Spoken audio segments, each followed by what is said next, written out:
Vamos a hablar precisamente con una de esas organizaciones que mencionábamos, con COAG. Tenemos conexión en directo con José Luis Miguel, él es director técnico de COAG. Muy buenas tardes. Hola, buenas tardes.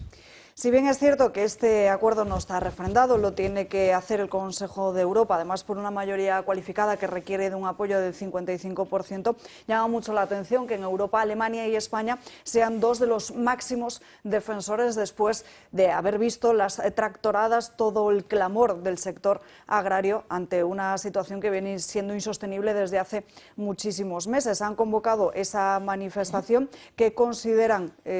¿Cómo puede afectar esto al sector agrario de nuestro país? Bueno, el sector agrario se va a ver completamente afectado por este acuerdo con Mercosur. Mercosur es un monstruo, es el gran bloque de exportadores agrícolas del planeta y va a inundar en la medida en que se le permita pues, el mercado comunitario, el mercado común con todas sus producciones, unas grandes producciones y que va a afectar fundamentalmente a la ganadería, ya sea carne de vacuno, porcino, aves, apicultura, etcétera. Hay que decir que también en agricultura nos afecta en algunos sectores sensibles como el arroz o el azúcar y algunas frutas y hortalizas como puede ser el melón o el concentrado de zumo de naranja que viene de Brasil, pero fundamentalmente los más afectados van a ser los sectores ganaderos, que esas producciones adicionales que se metan en el mercado único pues van a hacer que los precios vayan hacia abajo y en suma pues va a hacer muy difícil la competitividad de las explotaciones tradicionales de la Unión Europea. Ustedes no se oponen a ese comercio libre, pero lo que sí exigen es un acuerdo justo, equilibrado y sobre todo que se respete ese principio de reciprocidad, ¿no? Efectivamente, por un lado, muy bien lo que acabas de comentar, que los estándares de producción tienen que ser coherentes entre ambos bloques, porque si no, pues esa competencia ya está distorsionada de inicio. Y por otro lado, efectivamente, nosotros no nos oponemos al comercio, de hecho el comercio ya se está desarrollando y para nosotros Mercosur es un gran proveedor y le necesitamos fundamentalmente en todo lo relacionado con la soja para alimentación animal, que son nuestro principal proveedor, también en cereales y en otros productos. Se está desarrollando un comercio sin necesidad de firmar este acuerdo de Mercosur e incluso este comercio pues está prosperando en los últimos años, o sea que hay unos intercambios habituales de productos agroalimentarios, fundamentalmente de Mercosur a la Unión Europea, que es nuestro principal proveedor, pero también desde la Unión Europea hay una exportación de ciertos productos agrícolas a Mercosur, eso sí, en mucha menor cantidad. Entonces, lo que no entendemos es que se firme un acuerdo que pone en peligro a sectores enteros de producción de la Unión Europea y debilita nuestro modelo social y profesional de agricultura, nuestro tejido productivo, que es el que garantiza la seguridad alimentaria a los consumidores europeos. Le pregunta Julio Ariza. Hola, buenos días. Muchas gracias por atendernos. ¿Cómo compatibiliza esta gente que firma este tipo de tratados esa necesidad y esa constante perentoriedad de evitar la contaminación con el hecho de que un carguero, por ejemplo, que atraviesa el océano Atlántico con alguno de esos productos que vamos a traer, no sé si estamos hablando de maíz o de palmitos o de carne o tal, soja, que contamina más o menos lo que contaminarían 50 millones de coches? Es decir, ¿cómo es posible que no entiendan que los cargueros en el mundo producen un 3% de las emisiones de dióxido de carbono, pero producen más de un 12% de las emisiones de otros gases contaminantes, como son el dióxido de azufre o el dióxido de nitrógeno? ¿Cómo pueden vendernos al mismo tiempo que es bueno el Tratado de Mercosur y a la vez nos piden que dejemos de contaminar, cuando lo razonable desde el punto de vista de la pura razón sería que cada país consuma lo que buenamente pueda y que, a ser posible, el mínimo de productos agrícolas se desplacen en grandes en grandes distancias porque eso produce una enorme contaminación. Es decir, a todos nos parece absolutamente razonable que las cerezas en España se consuman entre el mes de junio y el de septiembre y no nos traigamos en diciembre las cerezas de Chile o de Canadá a un precio 4 veces mayor o 5 veces mayor y además con el incremento notable, insisto, de contaminación ambiental. Yo no acabo de entender que no se utilicen los argumentos de la razón, de la pura razón, para evitar este tipo de acuerdos que son un disparate y que además atentan contra la posibilidad de tener una verdadera soberanía alimentaria en España. Sí, buenos días, encantado de saludarle.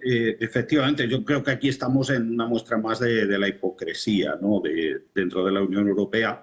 Es verdad que se aducen muchas veces todo lo relacionado con la sostenibilidad ambiental. Ahí tenemos el Pacto Verde, ¿no? Que ha sido la bandera de la Comisión Europea durante los últimos 15 años, enarbolada por Timmermans y von der Leyen.